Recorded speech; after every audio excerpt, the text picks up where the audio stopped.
episodio hablamos de un arco, un barco y un profeta. Allá vamos.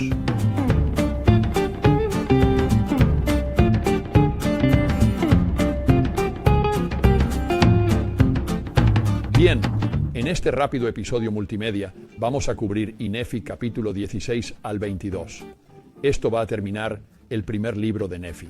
Aquí en el capítulo 16 tenemos una especie de solo un relato de lo que varios eventos cronológicos que sucedieron. Hay un poco menos de teología en este capítulo, así que solo voy a repasar una serie de estas cosas diferentes. Pero comienza con Nefi hablando con Lamán y Lemuel. De nuevo, está siguiendo la visión de Ley. Y ahora les habla a Lamán y Lemuel sobre lo difícil que es aceptar la verdad. ¿Verdad? Y dice, por ejemplo, aquí en el versículo 2, y aconteció que les dije que yo sabía que había hablado cosas duras contra los impíos, según la verdad. Y a los justos he justificado y testificado que han de ser levantados en el día postrero. Por cierto, ¿de quién está hablando? ¿Verdad?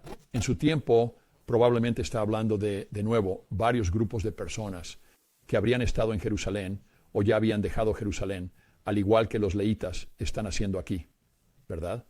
Por lo cual, el culpable toma la verdad por dura, porque le corta hasta el centro. Sería algo así como pensar en una espada, ¿cierto? Que te corta hasta el mismo centro. La espada o la palabra, o la justicia, o la ley, es lo que esa espada representaría. Y luego dice aquí en el versículo 3, creo que algo que nuevamente nos da una especie de sombra de Lamán y Lemuel, estando unidos al establecimiento, si se quiere, el establecimiento teocrático en Jerusalén, con su ideología y su ortodoxia y doctrina. Él dice, y ahora, hermanos míos, si fuerais justos. Así que vamos a tener su distinción aquí de nuevo. Si fuerais justos y estuvierais dispuestos a escuchar la verdad. Bueno, de nuevo Lamán y Lemuel piensan que son justos. Entonces, ¿de qué está hablando Nefi? Está hablando de la ley superior. Está hablando de la plenitud del Evangelio. Está hablando de ir más allá de la ley de Moisés. Y el mismo problema que tenían en tiempos de Jesús, ¿verdad? Los judíos en tiempos de Jesús tienen el legado, la ortodoxia de lo que ha sucedido aquí en tiempos de Leví. Y ellos están atascados solamente en la ley de Moisés. Les han cortado para esperar cualquier otra cosa o especialmente para esperar un redentor para ellos. Y él une una palabra importante aquí con eso, que aquellos que no están dispuestos a escuchar a la verdad, que no murmuren a causa de la verdad. De nuevo, la palabra murmurar, de donde sacamos esto principalmente, es de la historia del Éxodo y los hijos de Israel. Recuerda que ellos eran los que murmuraban todo el tiempo cuando iban por el desierto. Habían salido de Egipto donde estaban esclavizados y no eran capaces de practicar la religión de la manera que querían. Y entonces emprenden esta larga aventura a través del desierto, Bueno, ¿qué va a hacer Nefi aquí con su familia?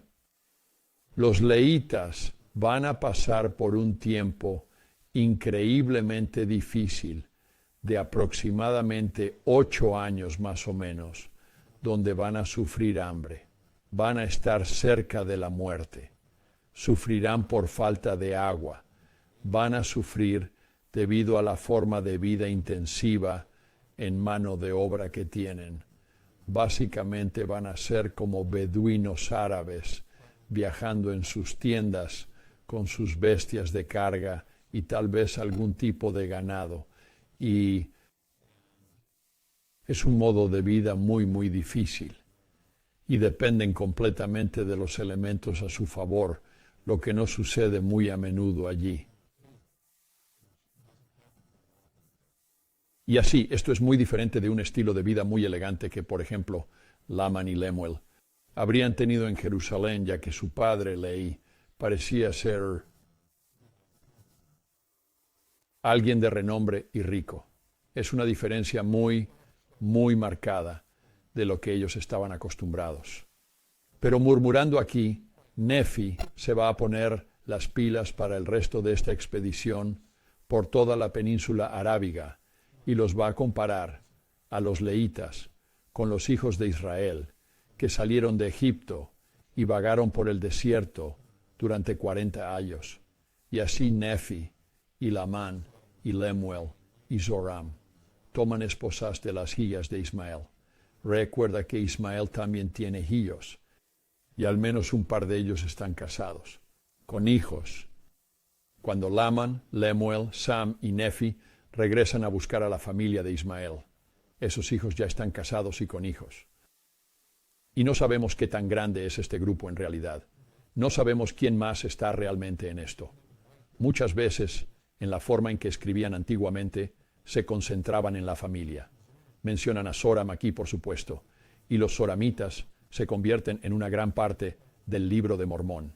Y entonces se le dice a Lehi, y se nos dice por la noche, esto podría ser otra visión o sueño que Lehi tiene.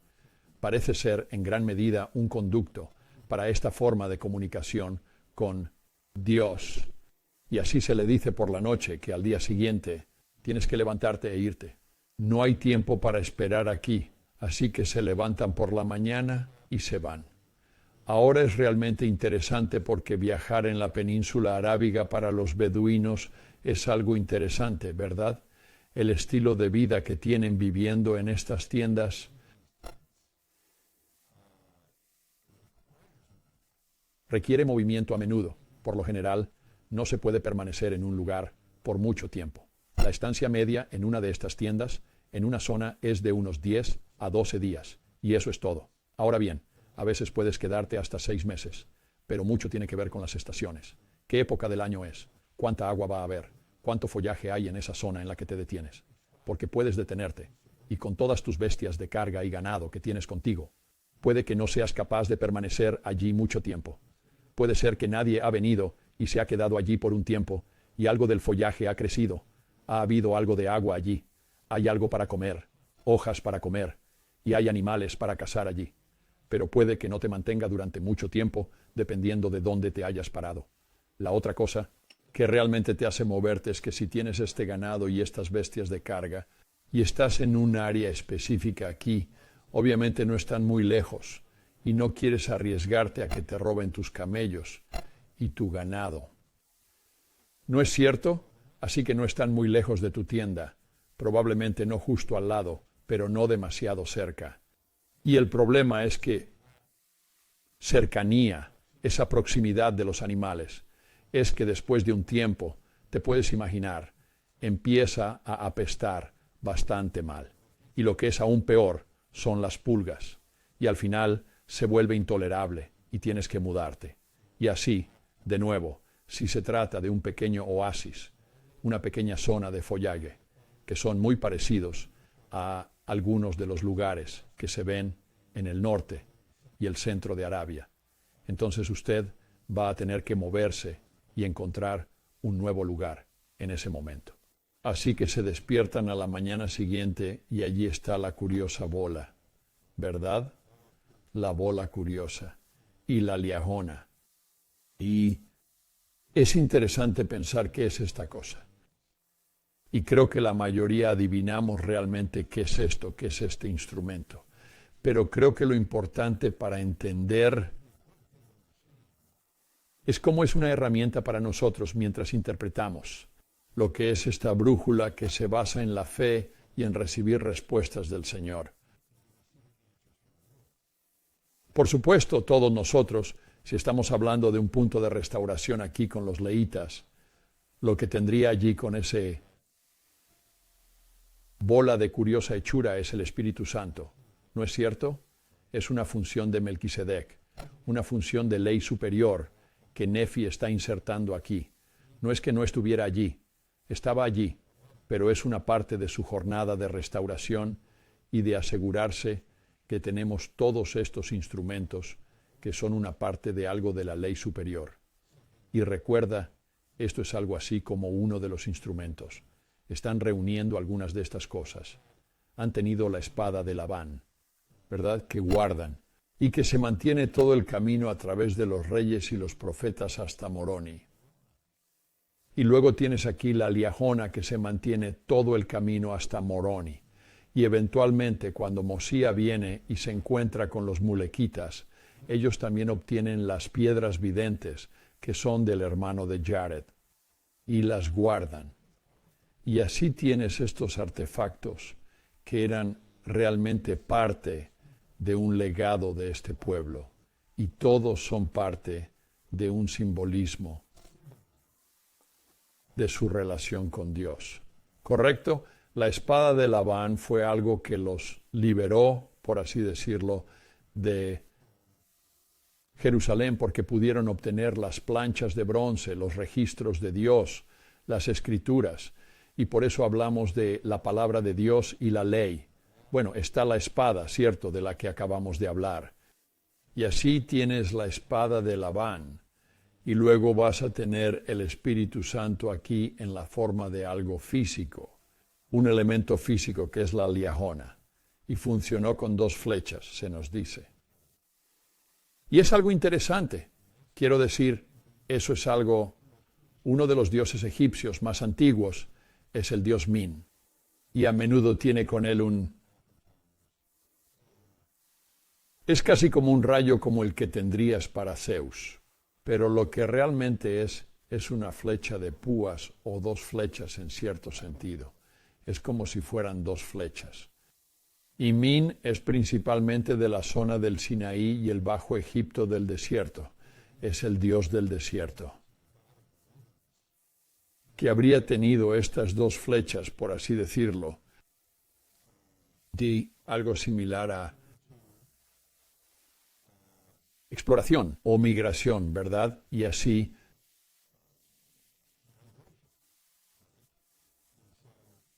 algo que se encontraría en un escenario antiguo para alguien que viaja a través del desierto. Y luego en el versículo 11, dice de nuevo aquí como lo habíamos hecho anteriormente, y tomamos semilla de toda clase para llevarla al desierto, saliendo de nuevo al mundo solitario y lúgubre, tal como lo hicieron Adán y Eva. Y en el versículo 12, ellos cruzan el río Lamán, tal como las comparaciones del Éxodo, tal como los hijos de Israel cruzaron el Mar Rojo, probablemente el Golfo de Acaba, probablemente justo donde están. Y así vamos a empezar a ver más y más de esta imaginería del Éxodo.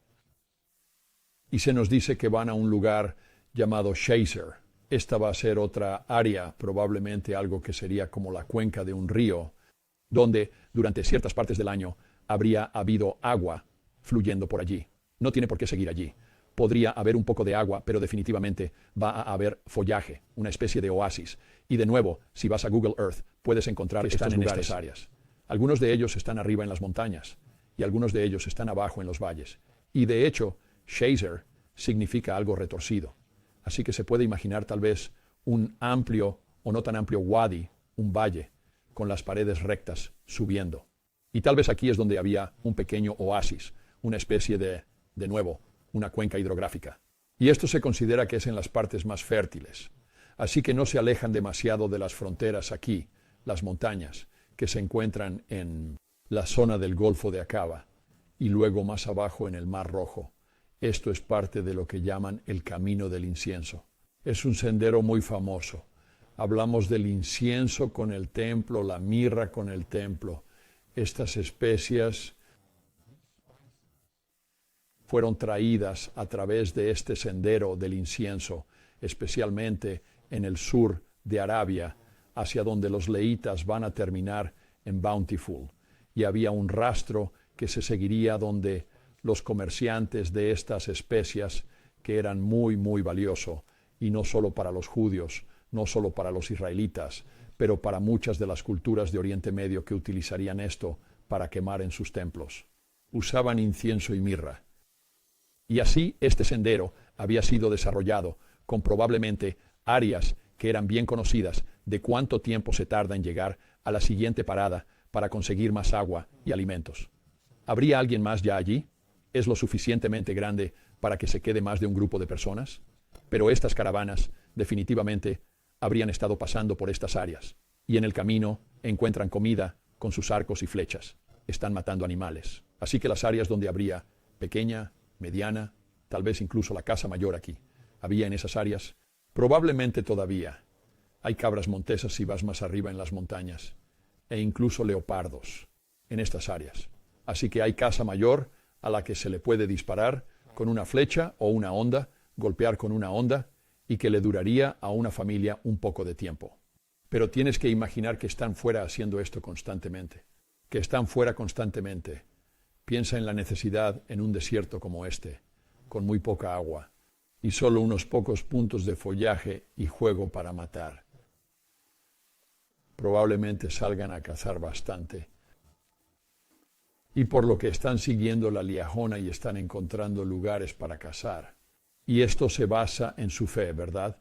Es solo sobre la base de su fe que reciben la dirección.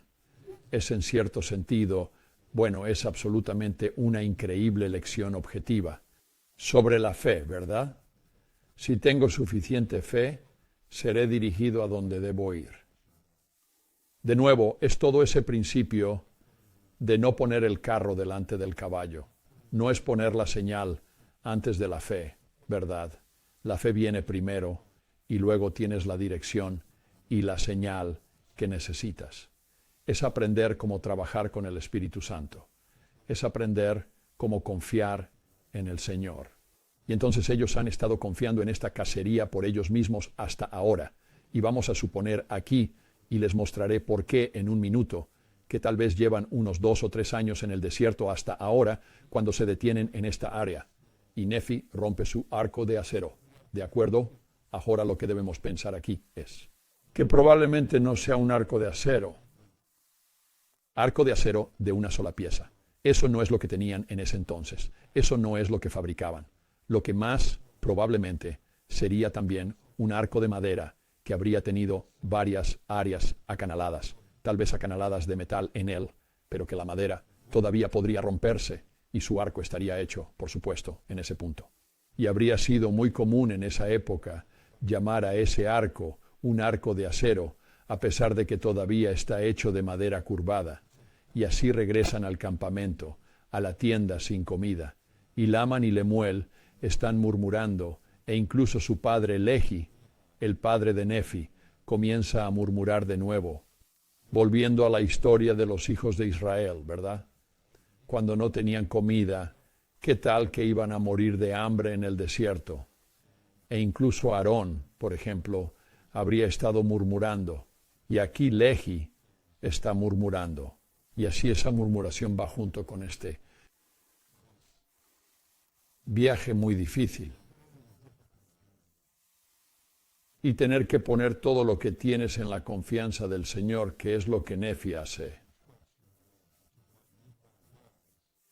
Y está tratando de enseñarnos con la forma en que está escribiendo esta historia.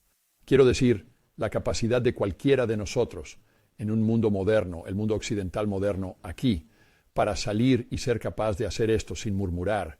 Seamos honestos, es una posibilidad remota. Y es interesante, ¿no es así?, que en cada uno de estos casos, donde tienes este tipo de, esta nueva dispensación o esta nueva restauración, tienes estas historias del Éxodo por todas partes. Solo en el libro de Mormón tienes la historia de los leítas y la historia de los jareditas y estos viajes increíblemente difíciles que atraviesan. Mira la iglesia. En nuestra propia pequeña historia, aquí recientemente, con todo el tener que saltar de Nueva York a Ohio, a diferentes partes de Missouri, a Nauvoo, y luego tener que caminar hasta el valle del lago Salado. Esto parece ser una parte de lo que se requiere de un nuevo pueblo. ¿Verdad? Tienes que ser probado en un horno, y eso es lo que sucede aquí con los leítas. Y así el arco de Nefi se rompe. Los arcos de sus hermanos han perdido sus resortes. Estos arcos solían funcionar durante unos 100,000 disparos, y no le das a un animal en cada disparo que haces. Así que esto probablemente nos da un número aproximado basado en expertos en ese campo sobre arcos y flechas antiguamente. Probablemente les habría llevado unos 3 años salir de Jerusalén para cuando hubieran perdido los resortes de sus arcos. Así que Nefi fabrica un nuevo arco, lo cual es una hazaña absolutamente increíble para poder crear un arco que funcione.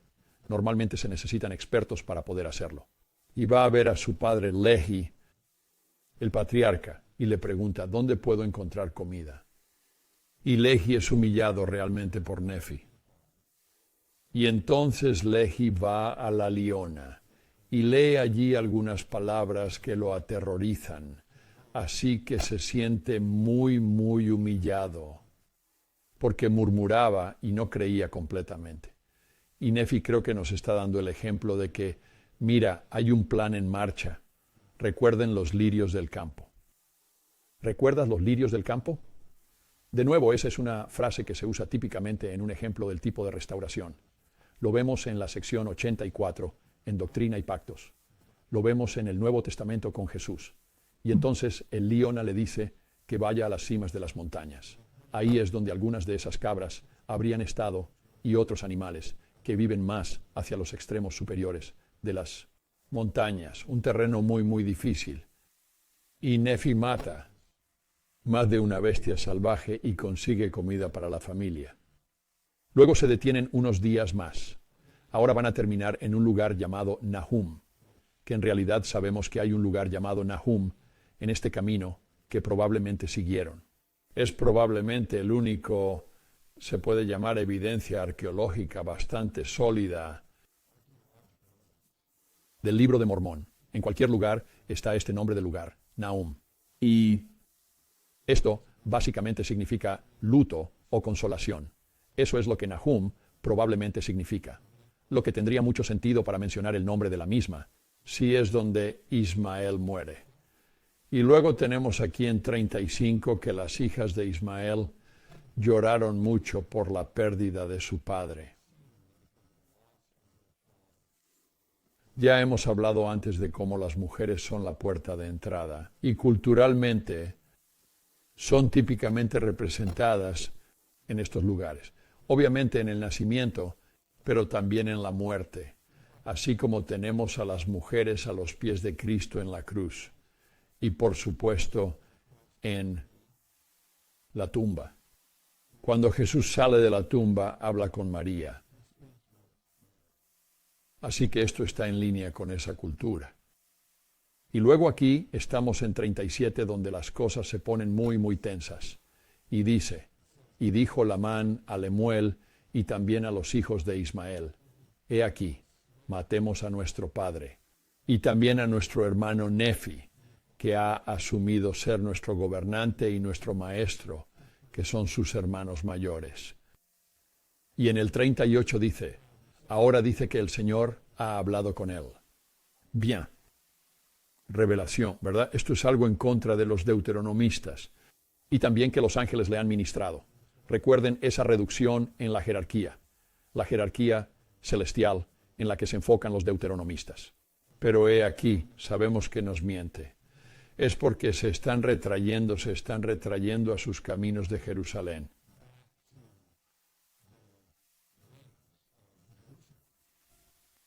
Pero oyen la voz del Señor, y la voz del Señor castiga a Lamán y Lemuel.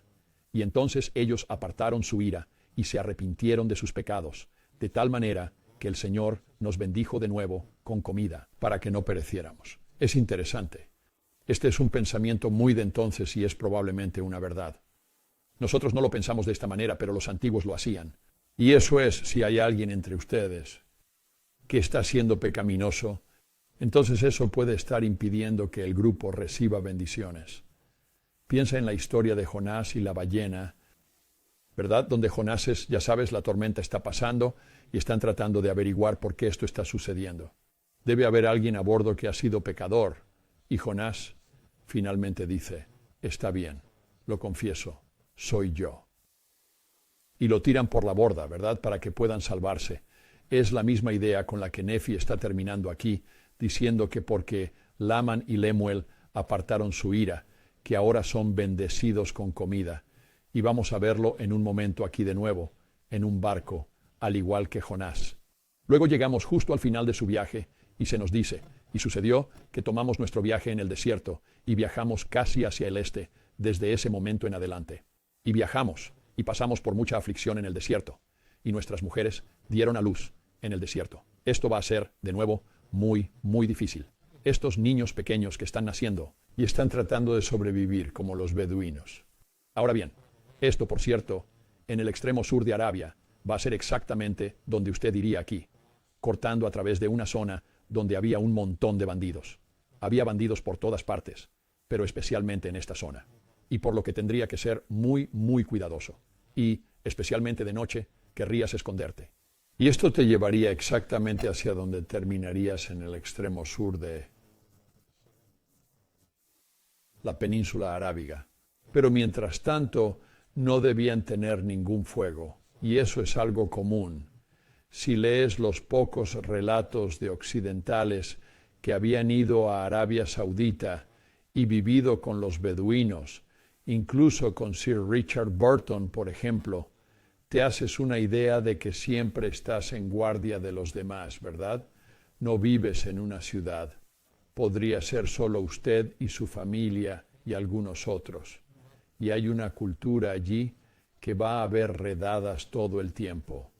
Así que no querían ser encontrados. Así que rara vez encendían un fuego. Así que comían mucha carne cruda. Y esto es común en esa época. Lo habrían hecho. Habrían comido los riñones y habrían comido el hígado crudo. E incluso la carne, si es necesario, por difícil que sea de comer cuando está cruda. Pero puede que se la comieran cruda o que encendieran un fuego muy rápido durante el día para ablandar un poco la carne cocinándola.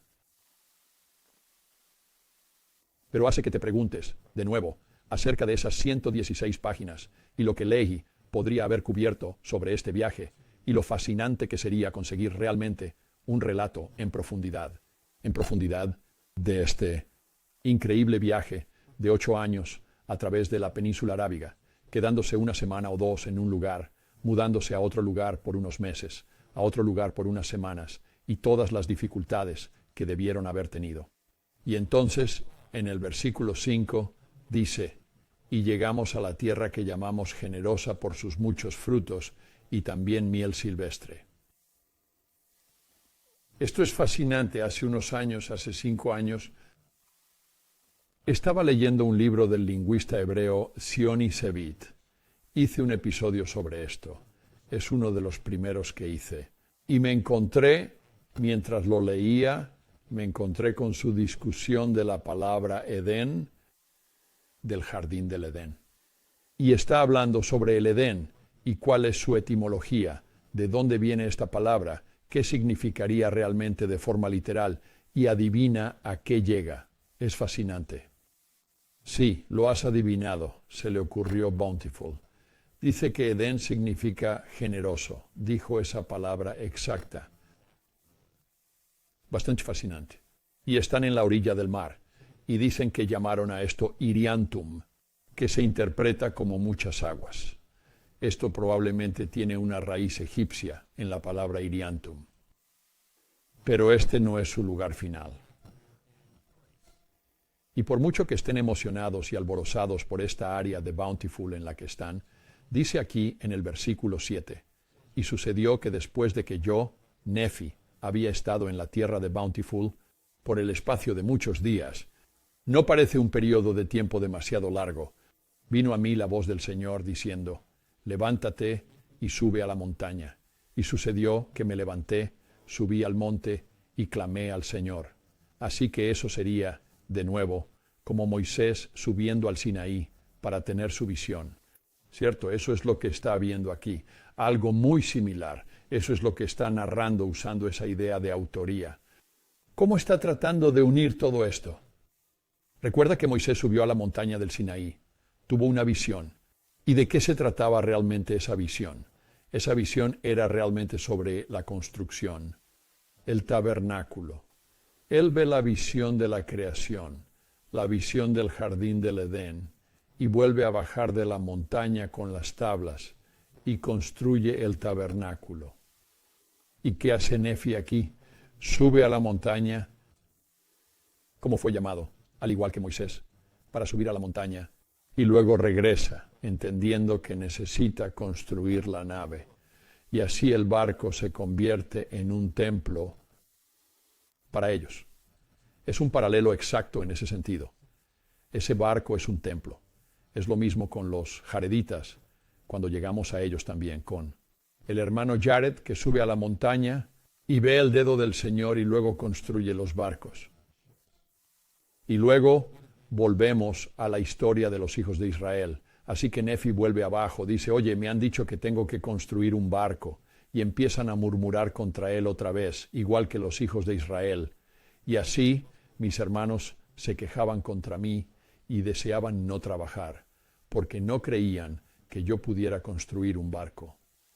Esto es como los hijos de Israel rechazando la ley superior. Y tampoco quisieron creer que yo había sido instruido por el Señor. No van a creer en esto de la revelación. Y Laman y Lemuel se regocijan por esto, que Nefi ahora está decepcionado y desanimado. Y luego dicen algo realmente interesante aquí. Y este es un punto clave para entender cómo Nefi lo está separando a él y a su padre de Lamán y Lemuel, ¿verdad? Tenemos esto otra vez, tal como lo hemos discutido muchas veces aquí en estos primeros episodios sobre los deuteronomistas. Dice aquí en el versículo 20, y tú eres semejante a nuestro padre, Lamán y Lemuel, hablando a Nefi, llevado por las locas imaginaciones de su corazón, sus visiones, ¿verdad? Sí, nos ha sacado de la tierra de Jerusalén, y hemos vagado por el desierto durante tantos años, y nuestras mujeres han trabajado duramente, estando encintas, y han dado a luz en el desierto, y todo lo han padecido, salvo la muerte. Y mejor les hubiera sido morir antes de salir de Jerusalén, que sufrir estas aflicciones. Así que están llegando de nuevo a Jerusalén. Es como la esposa de Lot regresando a Sodoma, ¿verdad? Siguen buscando. Nefi los hace buscar constantemente para volver a lo que es Jerusalén. Pero al igual que la esposa de Lot está mirando hacia atrás a Sodoma, no se trata del lugar o incluso de la comodidad. Están diciendo que eso es lo que es. Pero, hablando de ellos, anhelando eso y volviendo a ello y mirando hacia Jerusalén, se trata de lo que Jerusalén representa. Y en este tiempo representa la apostasía, representa la pérdida de Cristo. Y en el versículo 22, aquí está nuestra clave, ¿verdad? Y sabemos que la gente que estaba en la tierra de Jerusalén, estos son Lamán y Lemuel, eran gente justa, porque ellos guardaron los estatutos y juicios del Señor y todos sus mandamientos de acuerdo a la ley de Moisés. Por tanto, sabemos que son un pueblo justo, y nuestro Padre los ha juzgado y nos ha conducido porque quisimos escuchar sus palabras. Bueno, escuchar sus palabras ¿en comparación con qué? En comparación con las palabras de los que estaban en Jerusalén, ¿verdad? Ellos están enfocados solo en la ley de Moisés. Estas otras cosas que van más allá han sido removidas, tonterías, vanas imaginaciones de tu corazón. Esta idea de un Mesías que es Jehová, que va a venir y ser el último sacrificio en lugar de los sacrificios de la ley de Moisés, no vamos a creer en eso. Y entonces, lo que es realmente interesante aquí en respuesta a esto, Nefi regresa y ¿a quién invoca? De nuevo, a Moisés. De nuevo, Moisés ha sido elevado a un lugar donde, para los deuteronomistas, y probablemente Lamán y Lemuel aquí, a un lugar de un pináculo por encima de un Dios que condescendería con ellos. Y de hecho, probablemente por encima de un Abraham también, porque Abraham representa la ley superior, el pacto superior. Y recuerda, todo este tiempo, ¿a dónde se dirigen mientras viajan? A la tierra prometida, el pacto superior. Y por eso habla del Éxodo aquí, que es exactamente lo que está repasando, y creando un paralelo para el resto de este viaje aquí, a través de este viaje que están atravesando por Arabia. Y nos da una idea de lo que sucede en Jerusalén. Dice aquí, como un paralelo. Recuerden, están diciendo que Jerusalén es justa. Y así Nefi dice en el capítulo 25, Ahora sabéis que los hijos de Israel estaban en esclavitud y sabéis que estaban cargados de tareas. ¿Suena eso como los fariseos? Que eran penosas de nacer. Sabéis, pues, que era necesario que les fuese bien, que fuesen sacados de la servidumbre. ¿Qué sucedía en Jerusalén? Y luego dice, pero vosotros sabéis que los egipcios fueron ahogados en el Mar Rojo. Bueno, él sabe que Jerusalén va a caer, ¿verdad? Y también sabéis que fueron alimentados con maná en el desierto, que ha estado repasando, que serían bendecidos si seguían los mandamientos, que tendrían alimento. Y sabéis que Moisés, por su palabra, según el poder de Dios que estaba en él, hirió la peña y salió agua, para que los hijos de Israel pudieran saciar su sed. Y aquí están ahora en abundancia, ¿verdad? El Señor veló por ellos y los llevó a la abundancia. Y entonces él dice muy específicamente, y esto es probablemente algo que realmente irrita a Laman y Lemuel. En el versículo 30 dice, y a pesar de ser guiados, el Señor su Dios, su Redentor.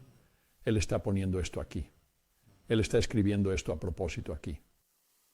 Yendo delante de ellos, guiándolos día a día, y alumbrándolos de noche, y haciendo por ellos todo lo que convenía al hombre recibir. Incluso entonces endurecieron sus corazones y cegaron sus mentes contra Moisés. Así que otra vez, él está comparando a Lamán y Lemuel con los hijos de Israel aquí. Luego en el versículo 39, un poco de imágenes del templo aquí. Tenemos Él gobierna en lo alto de los cielos, porque es su trono, y esta tierra es el estrado de sus pies. De nuevo, eso es el lugar santísimo, el trono de Dios que fue puesto en el templo de Salomón, mucho más grande que el arca de la alianza. El arca de la alianza puesta en la roca, debajo del trono, actuando como escabel y representando la tierra.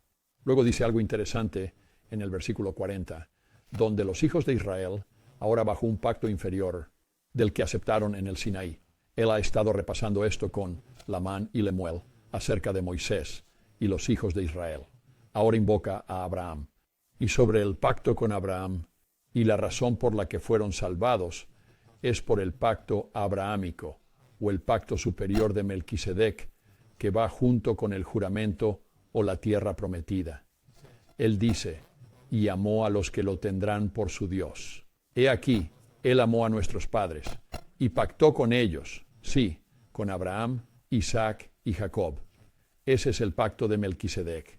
Y se acordó de los pactos que había hecho, del pacto nuevo y eterno, por lo cual los sacó de la tierra de Egipto. En otras palabras, estamos siguiendo un pacto de Melquisedec aquí. Nefi, eso es lo que saco de eso. Nefi está diciendo, mira, existe el pacto inferior y eso es lo que Jerusalén está siguiendo todavía. Y miren lo que les está haciendo. Estamos siguiendo el pacto de Abraham, Isaac y Jacob. Aquí hay un pacto superior.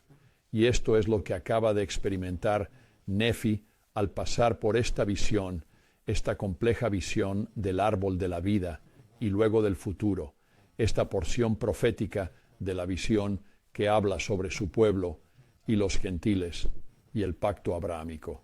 Y de eso se trata todo el libro de Mormón. Y él está exponiendo eso aquí, en comparación con Lamán y Lemuel, que quieren seguir un pacto inferior que no mira hacia el pacto superior. Y luego en el capítulo tenemos a Nefi, termina el barco, y tenemos el relato de ambos Jacob y Joseph naciendo. Esto es algo interesante para Lehi, la forma en que nombra a sus hijos. Como tienes a Lamán y Lemuel, estos son nombres hebreos. Y luego tienes a Nefi y Sam, que son probablemente nombres egipcios. Y luego tienes a Jacob y José. Bueno, eso es un padre y un hijo. Y podría muy bien ser que Lehi aquí está como llegando a sus raíces tribales con sus dos últimos hijos aquí. Y él va a Jacob, que es Israel, y su hijo José, que es de donde proviene Lehi. Y así, cuando dejan el viejo mundo y suben a la nave, los dos últimos hijos aquí como que provocan este reconocimiento de quiénes son los lehitas cuando dejan el viejo mundo y se dirigen hacia el nuevo mundo. Son un remanente un remanente específico de la casa de Israel. Y luego, por supuesto, mientras viajan sobre las aguas, otro evento aterrador aquí. Esto es tan malo como estar en el desierto y estar cerca de la inanición y la sed. Laman y Lemuel y los hijos de Ismael atan a Nefi otra vez. Esto se está convirtiendo en un hábito, y mientras lo atan, la tormenta en la que están aumenta. Y así, de nuevo, esto es como con Jonás. Las tormentas en las que él estaba eran a causa de él y lo que había estado haciendo al negar al Señor y su llamado a ir a predicar a Nínive. Aquí es a causa de Lamán y Lemuel y los hijos de Ismael y lo que le están haciendo a Nefi.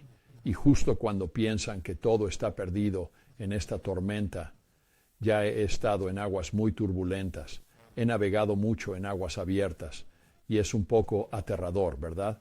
Es un poco aterrador estar ahí afuera.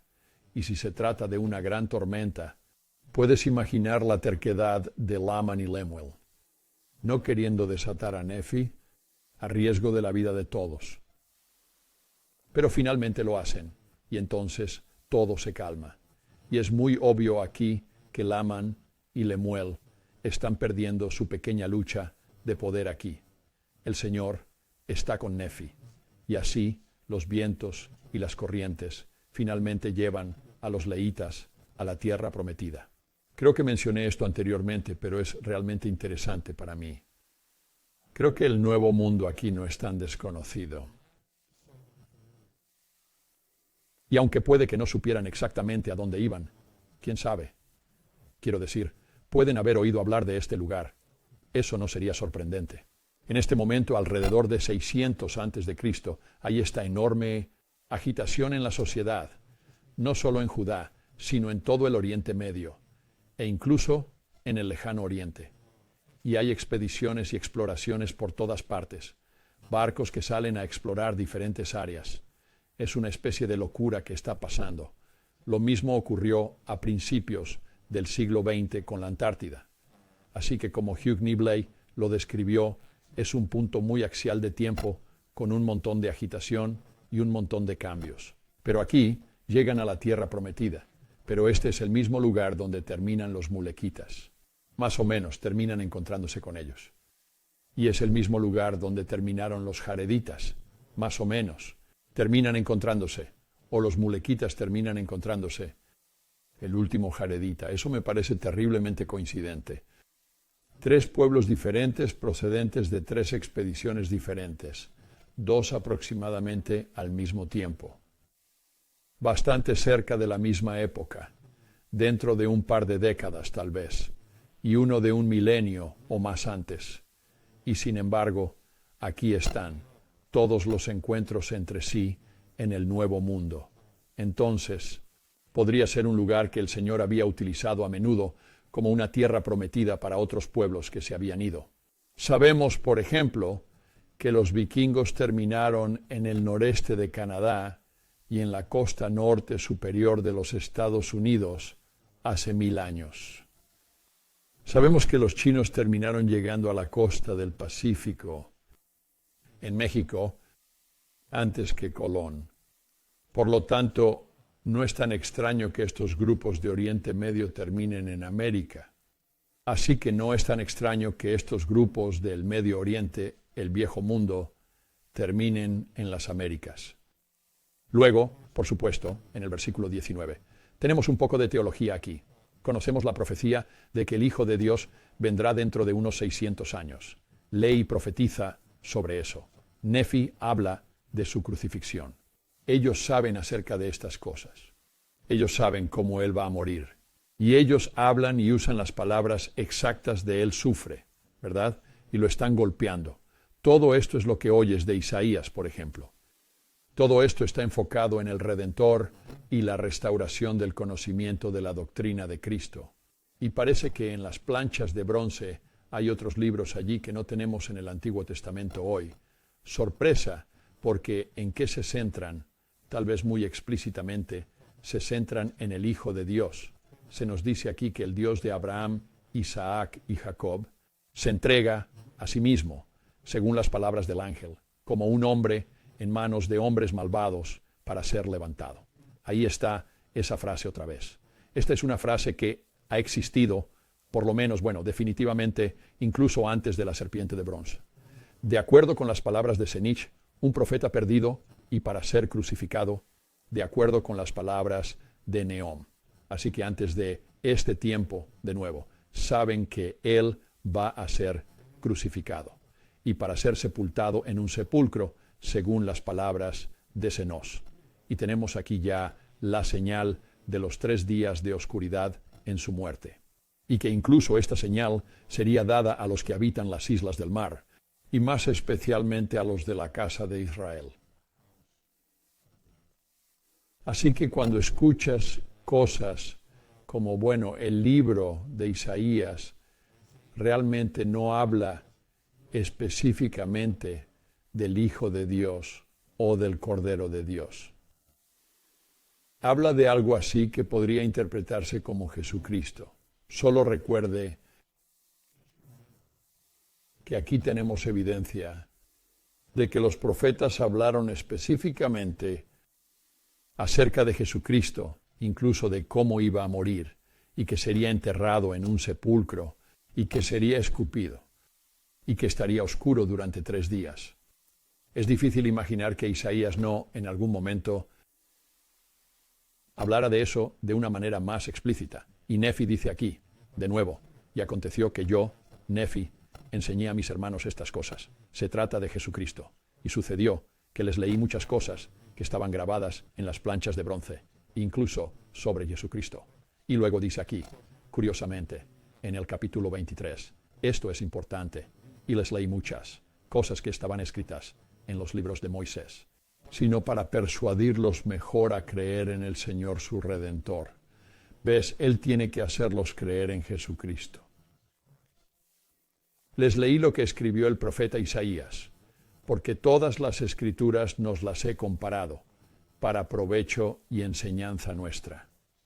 Ahora, en los capítulos 20 y 21, tenemos algunos capítulos de Isaías. No voy a entrar en eso ahora. Voy a esperar hasta que entremos un poco más en eso, en segundo Nefi, para traer eso, y así podremos concentrarnos realmente en lo que sucede con Nefi, mientras se obsesiona con Isaías e inserta estos capítulos.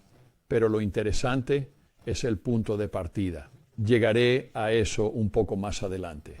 Pero está comenzando aquí con los capítulos 48 y 49, y está construyendo en esta área de Isaías que es crucial, muy mesiánica. Es mesiánica y muy basada en el pacto con la casa de Israel y los gentiles. Y Nefi, a lo que está sucediendo aquí en Isaías, porque ve que su familia es un remanente de Israel y que juegan a la derecha en lo que Isaías está hablando como una regla general de la profecía, con la casa de Israel siendo dispersada y con el evangelio yendo a los gentiles. Ese es exactamente el papel de los nefitas y lamanitas. Son dispersados, ¿verdad? Dejan el viejo mundo. Cruzan las grandes aguas. Llegan a una tierra prometida. Mantienen un registro que se centra en la doctrina de Cristo y la restauración de lo que se ha perdido en Jerusalén. Y entonces, ese libro que es acerca de sus relaciones con el Señor y entre sí, es preservado y llevado a los gentiles, llevado a José Smith, llevado a Efraín. Y Nefi ve su papel y el papel de sus descendientes en todo esto. Y es exactamente lo que Isaías describe en su libro. Y así Nefi aquí termina su primer libro sobre estas palabras de Isaías, hablando del Mesías y hablando del pacto abrahámico. Al principio de su libro comienza hablando del Salvador y del ambiente en Jerusalén, y al final de su libro aquí en Nefi termina hablando sobre el Salvador, el Redentor, y usando versículos mesiánicos de Isaías y sobre cómo su pueblo aquí ahora disperso desde Jerusalén, juega un papel imperativo en las profecías de Isaías. Les hablaré la próxima vez.